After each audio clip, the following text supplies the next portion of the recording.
I got to tell you guys about a few new products over at our favorite CBD store. That's, of course, PalomaVerdeCBD.com. The first thing I'm going to tell you about that's brand new over there is these Thcv Gummies. There's 10 milligrams of THCV per gummy and 10 gummies per jar. A lot of y'all are probably familiar with this THCV. Some people call it diet weed. It's very good for intermittent fasters. THCV helps suppress or dull your appetite, which, of course, a little bit unlike regular THC that, as you probably know, or at least you've heard, can give you the munchies. THCV helps promote energy, unlike regular THC, which, of course, makes you feel kind of mellow. This is legal, oh my God, legal under the Farm Bill. So thank you, Farm Bill. The second thing I want to tell you about that's new over at PalomaVerdeCBD.com is their full spectrum nano CBD soft gels. These have the perfect amount of CBD with THC. 25 milligrams of CBD and 0.27 milligrams of THC per soft gel. Their everyday formula brings your body back to homeostasis and adds this nice extra layer of chill. I like that. I think you do too. A lot of us need that now and again, or maybe every day. Nanotechnology allows better absorption into your body, even better than their other products, which was already amazing. Again, this has a calming effect and it lasts about 6 to 8 hours. And of course, like the other stuff, it's legal under what? The Farm Bill. Thank you, Farm Bill. It's legal. I would not get you guys in trouble. Go over to PalomaVerdeCBD.com. They've got a lot of great products. I talk about them all the time.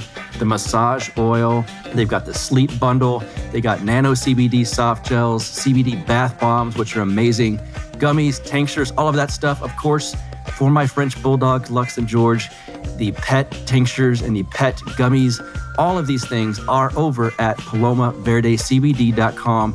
Oh yeah, did I tell you about the cool menthol sports cream? Of course I have before. It's the best sports cream in the world.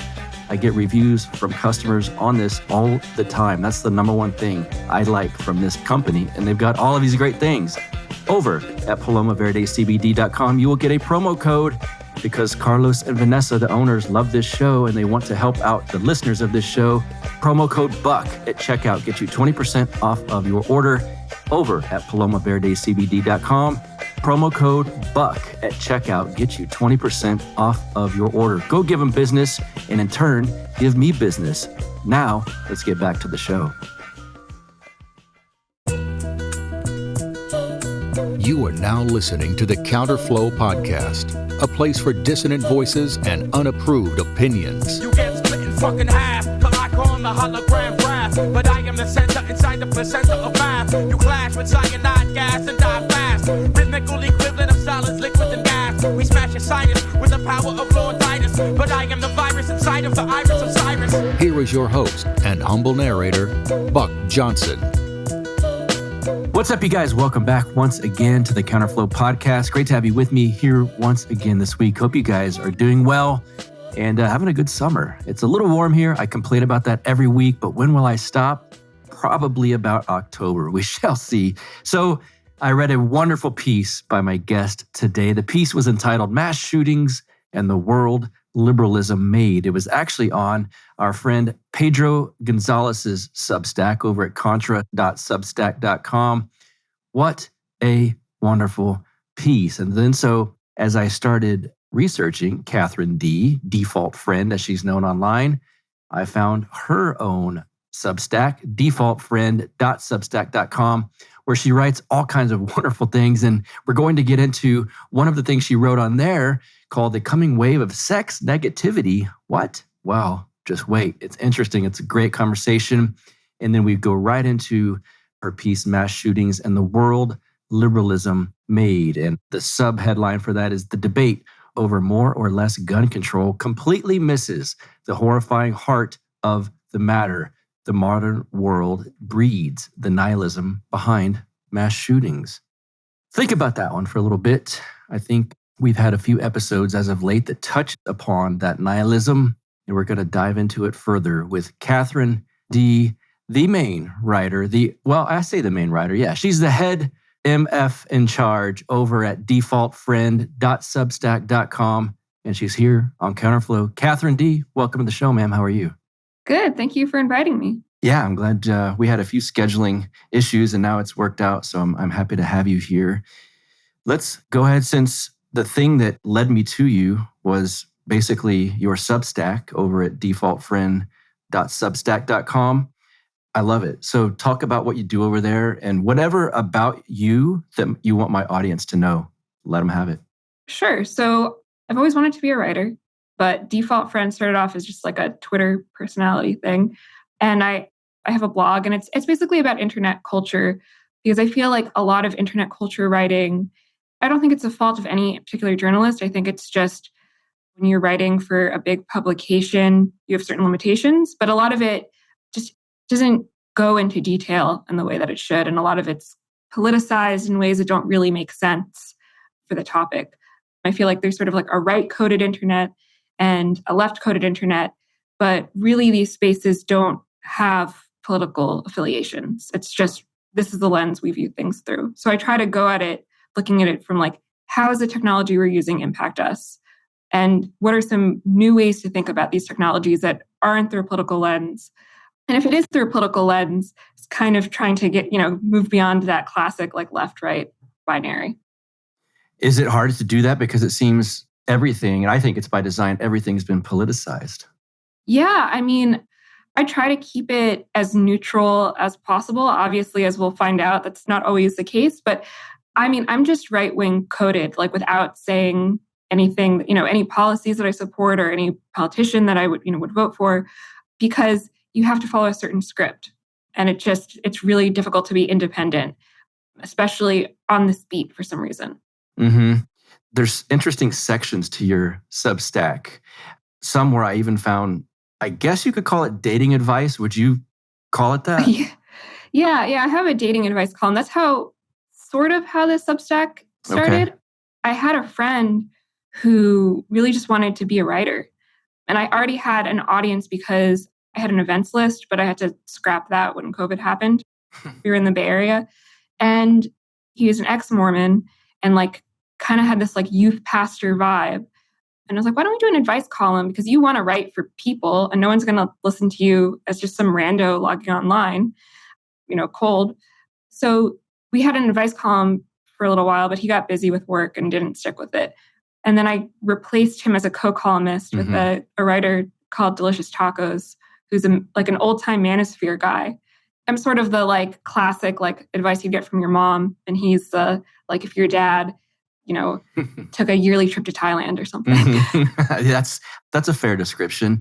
Is dating in this current, I don't even want to say internet age, but I kind of do because I'd never dated in like a smartphone age. I've never experienced that personally.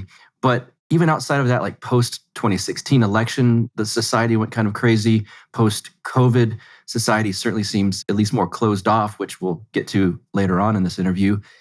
What the heck is the dating world like from either your experience or from the people that write you? What does it seem like these days? People are very lonely.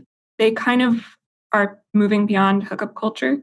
There's definitely an awareness that hookup culture wasn't evenly distributed, and a lot of men were locked out of it, whereas a lot of women did have access to hookup culture but got the short end of the stick.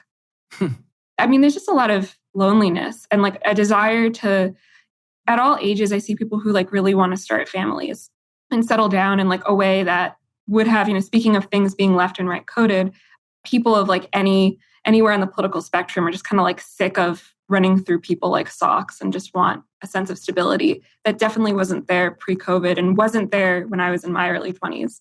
I got married super young and like that was considered like very transgressive because I'm like I'm smack in the middle of millennial. And it was like very different to like, get married in your early 20s and move to the suburbs. That was like a totally like out there thing to do. People thought it was a performance art piece when I did it. They're like, you have to be kidding. This is like the ultimate transgression. But it wasn't. It was just a sincere decision. Well, that kind of leads into something that I found on your page. And this was after we already had discussed you coming on the show. And I see this piece about sex negativity. And I said, oh my God, I got to talk to her about this because I'm so sick of the term sex positivity and many of the things that come with that. And it's just, unfortunately, it's been ubiquitous. It's interesting that maybe due to the last year or two, we're moving beyond what you said, like females felt like they got the short end of the stick on hookup culture. I guess let's talk about sex negativity. What is it? And kind of where do you see this spawning from? Yeah, so that's a funny blog post because I wrote it without I was really word vomit. So I don't know if I love the term sex negativity because that's a specific, already existing thing. But what I'm talking about is I'm basically talking about the conversation around sex because raw numbers, people are actually having a lot less sex than ever before. But at the same time, we've sort of made sex less sacred. And a lot of this desanctification of sex occurs with our media products at the conversational level in, headlines and the zeitgeist. So basically what's going to be coming out on Netflix? What are the New York Times headlines going to be? And those things, even though they don't necessarily reflect people's lived behaviors, they do define the tone, right? So for example, when I was in my early 20s, it was peak sex positivity, peak hookup culture. That doesn't mean that literally everybody was having casual sex all the time and was racking up, 50 bodies, as they'd say online, right? But it does mean that was normalized. And there was a minority of people who did, and those were the experiences that were privileged and were the core of the conversation. So this article is I think we're going to see a backlash of this. I can't say how it's going to impact behavior, but I do think it's going to impact the conversation and the headlines and what we accept as normal and moral concerning sex. And so that minority of people who may not reflect the whole, but whose experiences get broadcast out, those are the people who are going to become more conservative. And you really do see this bearing out. There's been a number of very big articles about this. People are questioning hormonal birth control. There's, pretty soon we're going to have our third book come out, blockbuster book that's sort of questioning what we knew and believed about feminism and our relationship with sex. And of course, these conversations are always simmering in the background, but I think it's meaningful that these are mainstream. They're not obscure. They're not in niche internet communities. They're right out in the open. And they're also being adopted by people on the right, and they're being adopted by people on the left. The left is really starting to check itself on its excesses, particularly with sex. And they are borrowing things that, normal situation we would consider as classically conservative, and they're reimagining it to fit their own political goals. And part of the nihilism, the spirit of nihilism that we'll get to in a few minutes, in my opinion, that's kind of what's led to some of this. There's been this, even within the libertarian circles, you'll hear people say, well, the ultimate freedom is to be able to chase whatever hedonistic things that make you feel good. And that's what liberty's all about, is just doing things as long as it doesn't hurt another person. And then it kind of pervades, it just goes throughout the culture. And it seems like there's a right-swinging backlash coming, I would say. And certainly in economics, of course, because of inflation and things like that, I think that's more of a natural ebb and flow. But it seems like the rightward swinging backlash is going to be in the culture this time, more so than I can think of in any time really in my lifetime. But I assume that's kind of what you see. Yeah, and I think it's going to be sort of complicated because in some ways, there is an existing puritanical streak in our culture, wokeness and Me Too. These are all, indicative of, again, a very puritanical impulse. It's weird. So I think on the surface, it's going to be more openly conservative. And then beneath that, that's going to create more space for taboos. So actually, in a kind of a perverse way, right? It's actually better for people who are this is a hot take, but for certain non-normative identities, right? And I'm thinking here, people who maybe are involved in kink, there's and I'm not thinking of any civil rights issues, but for people who are on the fringes of kink and things like this, it's actually to allow that to drop back into the counterculture is actually good for them. Yep. And that's the weird thing it's the quiet part you're not really allowed to talk about because, I travel in these spaces sort of as an anthropologist, and I'm doing this project on sissy hypno, which is a whole other thing that we don't need to get into. But I mean, one of the complaints that I'm hearing from the people I interview is there's too many outsiders have been let in, and it's diluting the space. And it makes it the rigid rules are there because they make sense in the context of our own eccentricity. It's actually kind of bad for this stuff to be mainstreamed, and it loses its unique flavor. To your point on people within these fringe movements kind of complaining that too many outsiders come in, I feel the same thing with, I have a few friends that actually were into drag shows and whatnot, and it's become so normalized now. And I live in a small town in Texas, and at this restaurant here, there's a drag brunch, a drag queen brunch. And I just heard the same, the people that were truly into it, maybe they think RuPaul's show ruined it or something, but there's this kind of thing like, well, we're not very punk rock anymore when there's like middle-aged dads bringing their, I don't know, teenage daughter to these things. Is that kind of the same vibe? Yeah, I mean, there can't be a reaction without anything to react against. I mean, the thing that's like really underappreciated and no one really wants to talk about is like things like drag, like don't exist to be a mainstream product. They exist as like, you know, a release valve for a community that feels marginalized and they don't want to assimilate. Like if you watch Paris is Burning, which has a mix of people who variously identify as transsexual and transvestites and drag queens, you know, there's a minority of people in that documentary that do want to assimilate. But most of that is an expression of like, we can't exist, you know, in the above world. So we're going to create the counterculture. It's no longer countercultural and it fundamentally needs to change if you're going to commodify it in this way. You can't just take like punk rock and say punk rock's for everyone. Yeah. Then it ceases to be punk. Right. Yes. And it has ceased to be punk. I've seen the punk rock bands that I listened to when I was young tweeting about getting the jab and wearing a mask and voting for Joe Biden. So, yeah, I mean, Jello Biafra's out in the Bay Area just, you know, embarrassing himself. It's like... Yeah, that's one of the ones I was referring to specifically is his stuff. He's the worst offender on... Yeah, punk is dead for sure. I should start now with this other piece because this is how I found you. My friend Pedro Gonzalez retweeted this post that you made, and it was... I can't say enough good things about it. Of course, I'm going to link to it in the show notes page for this episode. It was called Mass Shootings and the World Liberalism Made. And I think so many of us are used to, unfortunately, seeing these events happen. And you get the left-wing media and left-wing people just that you know around, well, when are we going to learn? When are we going to learn that this gun culture is what causes these things? And then there's always this kind of right reaction saying, oh, no, it's not that. It's mental health. And now maybe we should arm the teachers or put more cops in schools, which I see kind of as a Band-Aid if you're not going to address the root issue, which is why your piece was so good. And you wrote this, I think, shortly after the Uvalde, Texas shooting, which isn't too far from me here, wasn't too far, I should say. And unfortunately, it's not outdated. The piece isn't outdated because this kind of thing is going to happen again. And we're going to see the same reactions from the same talking heads, and the same people that I know in my own life are going to be saying, you know, we got to get rid of the Second Amendment on one side. And no, it's just put more cops. And, you know, although putting cops in the school in Uvalde didn't seem to work very well.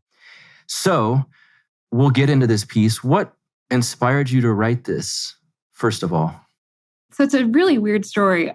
I was in a used bookstore and I picked up a copy of The Culture of Complaint, which is basically actually a really interesting book, has nothing to do with this, but it's complaining about like political correctness. But the thing that inspired me is I opened it up and it had belonged to Adam Lanza's mother or someone with her same name, Nancy Lanza. Wow. And that case, I always kept going back to it because it's so heartbreaking.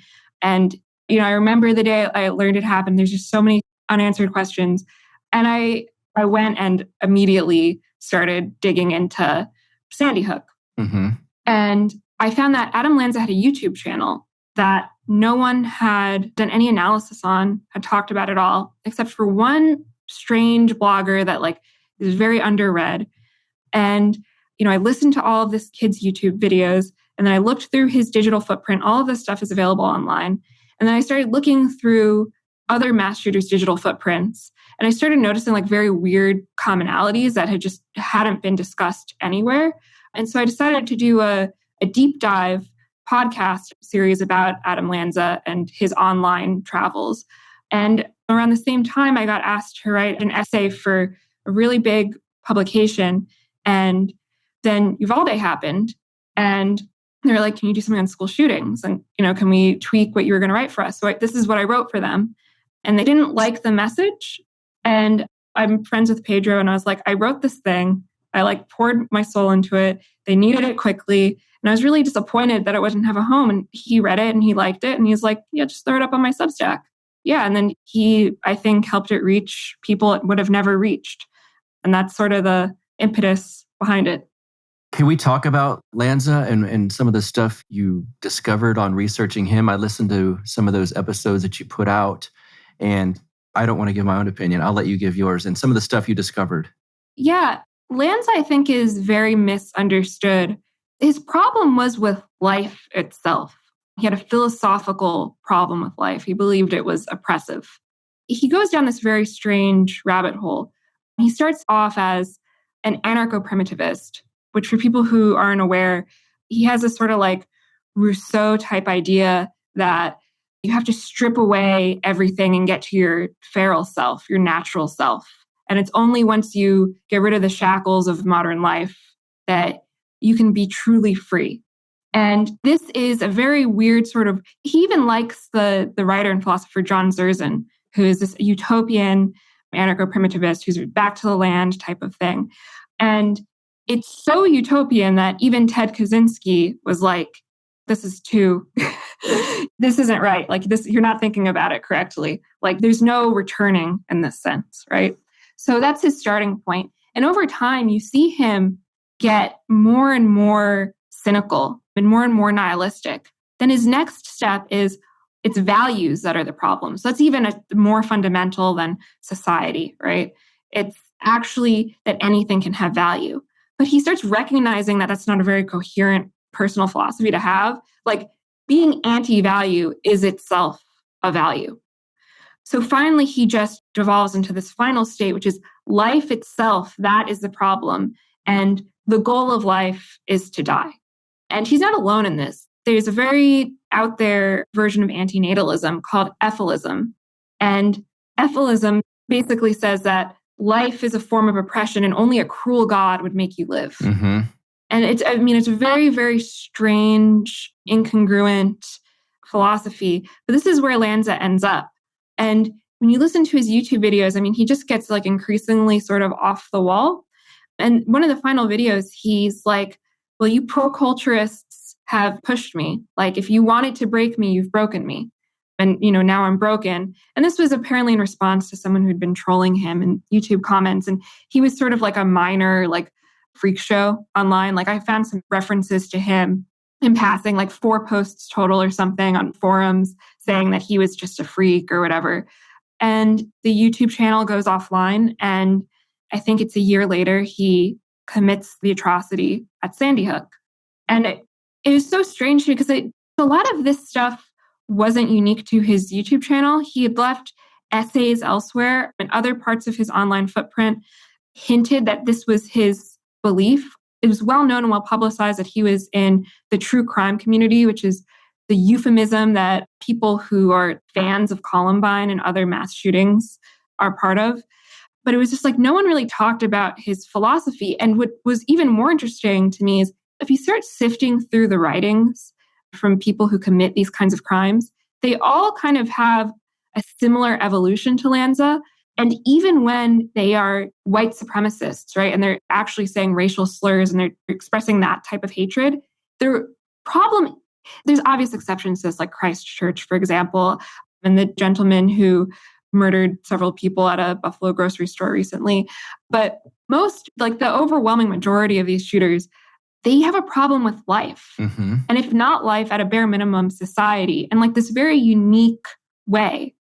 I remember even picking up on this, like just being online, like I must have been like in high school thinking this, like noticing that sort of like 4chan element. Yep. That, like the anonymous masculine culture online. And I only say 4chan as a shorthand. I don't think 4chan is necessarily representative of it, but they were sort of like leaning into this almost like anarcho-primitivist worldview. And I remember even thinking like, I wonder where this is going to go, because there seems to be like a deep resentment against modernity. And, we know about this, right? Like there's like the return people online, and there's definitely like an anger, but not in this precise way. Like this is a very unique expression of it that I think is, I mean, I think it's just indicative of people who've like completely given up. And I don't think it's fair or even I think it reflects sort of a misunderstanding of the adolescent or young adult male psyche to say that it's about supremacy or, that these people just, that I just don't think there's enough compassion, which is very hard to give to someone who is doing something as atrocious as, murdering first graders or murdering strangers in a grocery store. Like, you don't want to have compassion, but you have to understand, like, what is this the most extreme expression of? And I think it's the most extreme expression of all the other ways we sort of give up and anesthetize ourselves in everyday life. And there's something very I think we want to think of these people as aberrations, as untold evil, even if we accept the premise that they're evil. And I have no love for these individuals, and I'm not defending what they do by any stretch of the imagination. What happens when you put evil in this particular kind of pressure cooker? Well, an average person might just be mouth agape in front of their Xbox all day. And then someone who is evil might go and kill a bunch of strangers. That's an excellent point. I think part of the willingness to accept your piece by some people is that maybe somewhere deep inside they know that there's just a touch of this nihilism that you're speaking of in them. And luckily, most people can, I like your description, mouth agape. Most people can sit in front of an Xbox or Netflix or something like that, although maybe sometimes that can make some of this worse. But people can find outlets, if you will, or somehow work through it. And some people can't, unfortunately. And I think an issue that people are going to have with this piece is this unwillingness to look at the truth behind this, because I think you might recognize parts of this in yourself. Do you think that's a possibility? I think for some people, by recognizing this as the underlying problem, it's more difficult to fix. Mm-hmm. I think there's definitely people who see themselves, and they're some people in my personal life had a bad reaction to this. And, I'm comfortable enough with them and close enough with them to say, your expression of this is like going to Soul Cycle or Barry's Fitness or whatever, exercising until you're out of energy, and then drinking a bottle of wine after, a day of being a workaholic. Like, the frightening thing is it's the same thing. And I think people don't want, if you really own that that's an unhealthy lifestyle, and you're not being flippant about it, and it's not online irony or something, and you really look in the mirror in that way, it's really upsetting, because it's sort of admitting that there's something diseased about life that is fundamental and spiritual, and people really don't want to do that. Guys, I want to tell you about my friends over at the GOP Mises Caucus. And if you're looking to get some actual political steps taken and changes made, they are the cheaper, better, faster route. The GOP Mises Caucus. Recently, founder Andrew Pierce was on the Lions of Liberty show talking about how to privatize local governments and why the GOP is the necessary vehicle for that end. Obviously, you know this, nothing changes people's minds like money does. Andrew's strategy is to win over people's hearts and minds through their wallets by installing what he has dubbed the anti-tax, a DIY system of making taxation obsolete, which sounds pretty damn good right about now with inflation going through the roof, as you guys know. Andrew's anti-tax is the better, cheaper, faster strategy for liberty. He is not talking about taking over the GOP. Please understand that. He's talking about cutting taxes and privatizing local governments by leveraging free market competitive forces. This strategy can work in all 50 states for a fraction of what other organizations are getting it done with. I'm asking you guys, go over and support them. You can give per month $3, $5, $10, $1,000, whatever you want at misesgop.org/buck. Again, that is misesgop.org/buck. You can give monthly there. And again, this is for a fraction of the cost. They can get a lot done. So go over there, donate at misesgop.org/buck for the cheaper, better, faster strategy for liberty. And then you just sit back and let my friends privatize America for you. Let's get back to the show. The emptiness that people feel underneath, kind of inside, I mean, that has to do with some of the stuff we discussed earlier with the kind of loneliness of the dating world. I assume you see this kind of unfortunate trend even through that kind of stuff. Yeah, I mean, it's everywhere. And I think it's in places that like people don't even recognize it, right? Like a theory I have is like the obsession with true crime. I mean, there's all these like, maybe it's like safetyism and wanting excitement, but also like if you're genuinely scared, you're back in your body, you're feeling something. People who are addicted to TikTok, like all those little dances, like that's not just mindless stupidness. You know, there's some kind of like adage in advertising where it's like, you really want to sell your product, get the person to move, right? Like if you're moving, you're back in your body, you're not just sedated, and you're associating movement and feeling alive with whatever you're seeing on the screen. I mean, there's just the clues are everywhere. And I think to really look at it in totality is, worse than any horror movie.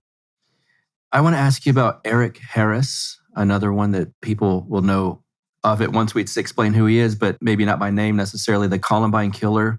You did some research on some of the stuff he was either writing or saying. Morality and justice were arbitrary and meaningless. There's a trend of moral relativism in society right now. Do you see that kind of involved with some of this too? Possibly. I wouldn't be surprised if, nothing's ever cemented and then you feel sort of oppressed by something like school. And then you're already susceptible to these sort of darker thoughts, not having faith in anything. I mean, it's just going to drive you crazy. I mean, that's sort of the other, like, I don't say it out loud, but sort of like the implicit thing is like, people need some sort of value system that isn't up to their personal interpretation. And like, there's all sorts of crazy extremes you could take that to and, accuse me of, right? But like, ultimately, like, you have to appreciate like how insurmountable that task is for a teenager. You're right. For anyone, right? Like, if you don't have like some lens through which to view the world and it's just like, well, whatever feels good. I mean, what if your life doesn't feel good because like you're ugly or, or just whatever thing, right? Like you're going to be pretty nihilistic. You're going to get blackpilled, as they say, pretty quick.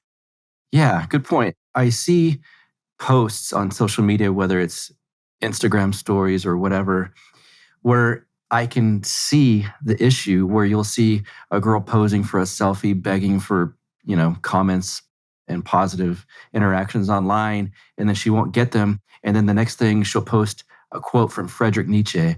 And then the next thing it's like how depressed she was and how she wishes she had more in life or something like this. And so it's this weird kind of downward spiral, then back up with the selfie and hopefully there's some positive interactions. Then nope, now I'm sad again, now I'm lonely. And it's a weird repetitive cycle. And I see the same thing just going on social media.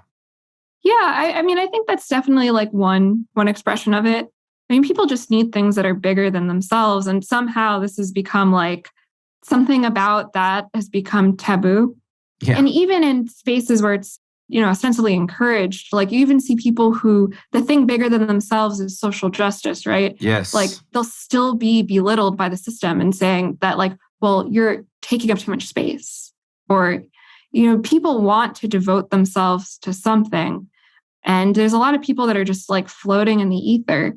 At the same time, you see people who are like completely obsessed with witchcraft and manifestation and astrology. I think some of that is like a shortcut looking for stability, looking for quick answers. A lot of these tarot card readings are just like, yeah, it's not about the art. It's about like, can you just tell me if this guy's going to fall in love with me? It's even insulting to something that's basically fraudulent, right? But I mean, all of this is just like, how much better would those people feel? And again, like elephant in the room, if they were like praying to a god. And I'm not saying it has to be Christianity or it has to be this or that, but it should be something that's rooted in a tradition, that's rooted in an institution, that is not being made up each day on the fly.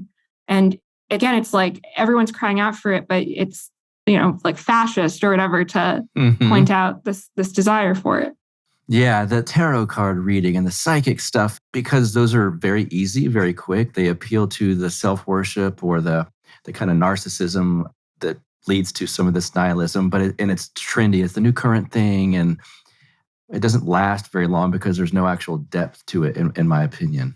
Right. I mean, and I wonder, like, how many women who are obsessed with tarot cards, like, really just want to talk to their mom or have a sister or a sisterhood.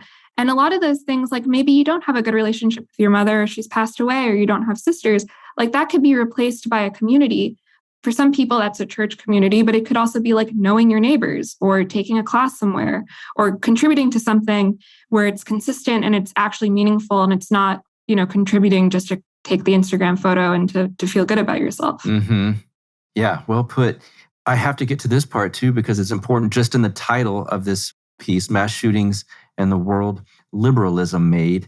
Now, we'll get into that second part of it. Liberalism itself, I assume, just for the clarification to people listening and watching, it's not liberalism as in Barack Obama, free healthcare and that kind of thing, I assume is not the kind of liberalism you mean. Right. That's that was a misread that I had to, my email inbox was a confused mess for a minute. Oh, were there a lot of people that thought that like, oh my God. Yeah, they're very angry with me. And then there's some people who didn't think that and were still very angry with me. Okay, well, that's good. You're pissing off all the right people. And it's good, when you write something as powerful as this piece, there's going to be people upset, of course.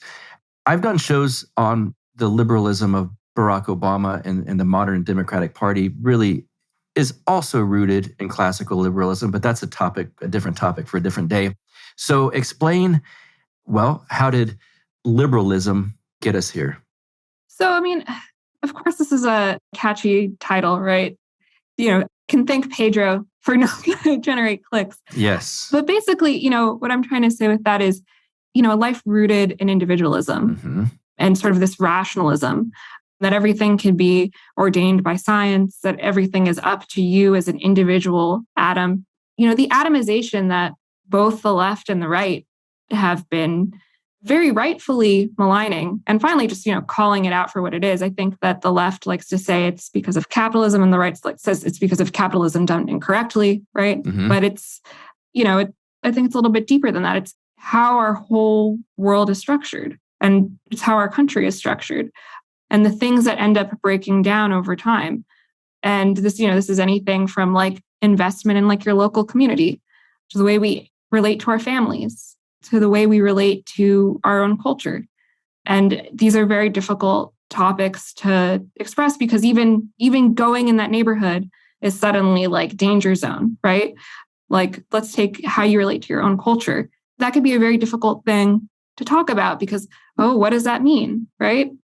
But it doesn't have to be like me trying to like say in this veiled way, like ethno-nationalism. It could be something as simple as like having a stake in and, belief in propagating like a tradition that you've been part of. Like, my father is Jewish and that's part of my heritage. And a decision I might make is being more invested in the Jewish community and doing things for other Jewish people and maintaining those traditions. That doesn't have to be a dark thing, but, even now it's like, how do I navigate that? How do I navigate describing that without it being a tinderbox, which is really, it's very depressing because so much, like how much gets lost when you demonize something that simple. Well, I want to talk more about that individualism and the focus on the individual because people on the right look back and think, well, I believe in individual liberty. And so it's rooted in American classical liberalism. But I am happy to see more people kind of seeing that maybe that wasn't the best course to go, especially culturally, which we've kind of talked about so far. But can you kind of even more so tie liberalism in its inception to where we're at now and maybe why we're looking around with so many people with dark holes to fill in their heart? I don't know how I would describe it, honestly. I do think about it like mostly like through the cultural lens and through, people being plugged in, not having more like material connections to their immediate environment is one big one. The way that we work, the way that corporations are set up, the way that we relate to the city we live in, the state we live in, our identities. But I don't know that I have anything like more interesting. Well, the piece itself is brilliant. And again, I love it because it gets to what I think is the root of the problem. And to keep putting a Band-Aid over it and saying, no, it's guns or no, it's racism. Like, if that word's involved, that's the shiny object that gets people, oh my God, well, that guy seemed racist. That's what this was. And it's not. I guess a lot of people are going to hear this and understand where you're coming from and say, yeah, I mean, it makes sense. I do see this everywhere, but how do we fix this? That's going to be a lot of people's natural instinct to Yeah, I mean, ask. that was a criticism I got. Like, well, how do we fix it? And I don't actually have the answer to that, right? Like, I don't know how to fix it. I identify largely as apolitical because I could see where the problems are, but I don't know what the best solution is. I could proffer a guess, right? A value system that isn't optional, that isn't pick and choose. Yes. Just a life that isn't just add to cart, right? Like that's the problem. More friction in some places, less friction in other places.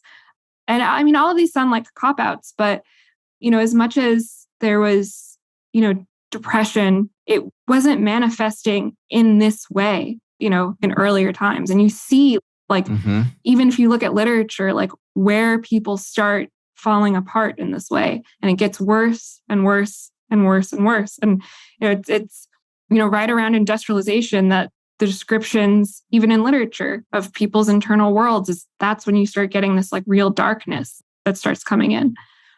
Yeah, I suspect that 2020 and 2021 didn't help. I think that's by design, but that's just my own view of those things. But certainly I assume, as someone who's kind of tapped into at least internet culture and stuff, those years certainly made this worse. And which, if they did, then we might see a lot more of this in the next couple of years, unfortunately. Yeah, I mean, I hope that's not the case, but I do think that we underestimate how much all of this breaks people. People just don't know how to relate even with their surroundings, right? Like, I used to have this argument that it's not fine, but there's you can make do if you're living in one of these small towns off the side of a highway where it's towering McDonald's and there's a Little Caesars. If you're given the opportunity to make that Little Caesars your Little Caesars, right? And even though it's gross and ugly, you can make memories there and make do. But even that, in the post-COVID world, you don't even have that option anymore. You can't even personalize these sort of brutalist environments that you don't want to be in. Mostly remote work. There's one side of that, more time with your family. Well, what if you don't have a family? Then there's no office to allow yourself to get lost in. It's just a further decay of everything else. The only office they get lost in is the show, The Office. Yeah. On that hilarious joke, I want to ask you, what have you learned since starting your blog over these last few years? That people are very lonely, and that they'll take any opportunity for, to make a friend, even if they don't know that person. I think there's a lot of people who probably don't even necessarily like my writing, but they like that I respond to every email. And the questions I get are just recur over and over again. And it's always, how do I meet people? How do I find a job? How do I find a girlfriend? But really, it always boils down to how do I feel connected to other people? I don't know how. And this is the closest thing to it. Wow. That's what kind of, if you don't mind, what kind of answers do you give to something like that? I mean, I recommend that I've made a lot of friends on Twitter. And I think that there's real value in it if you're willing to put in the work. One of my best friends was just someone who randomly DM'd me on Twitter and asked for a book recommendation. But the point is you have to get to know that person, and you give the book recommendation, and then you follow up and you discuss the book, and then you get a coffee. There's a lot of elbow grease. And there can be a lot of false starts with internet friendships, because people can lie about who they are, or, mislead you. And there's a lot of pain there. But that's what I've done. I think any opportunity to be invested in something, I went through a real period of just existential angst. I really could not see the point of life at all. I was very, very depressed. And the one thing that sort of got me out of that was joining a religious group. And suddenly it was the gossip and the small tasks and the day-to-day, experience of that religious group was really helpful. It turned out to be they're an eccentric bunch of people, and I couldn't stay with them forever. But, that really made me realize people need to have something to gossip about. They need to have a party that they're planning. They need to be involved in something that's just right next door. And it's not, and the combination of I know these people, I'm seeing the same people all the time. We're aligned in the same thing. And then because it was religious, like we're all aligned towards a greater, more transcendent goal that like even the, like Queen Bee couldn't, be greater than. That in totality, like that really added structure to my life. And I've constantly been looking for a replacement for that. And they're hard to find, people who are really sincere and they have skin in the game. It's unfortunately very rare.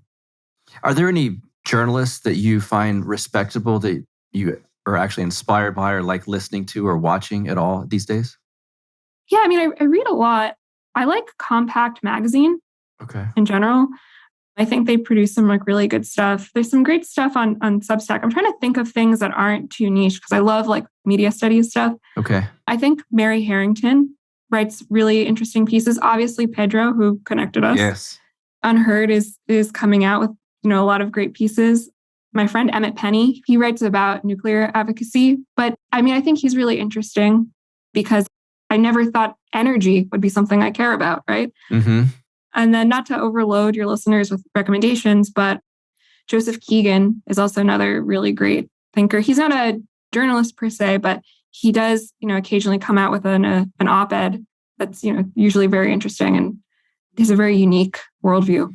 Interesting. Okay, cool. I'm going to link to those names in the show notes page for this too. But of course, you have to plug anything that you would like of your own at this point. Social media presence, the Substack, anything you want. Yeah, everything's on my Substack.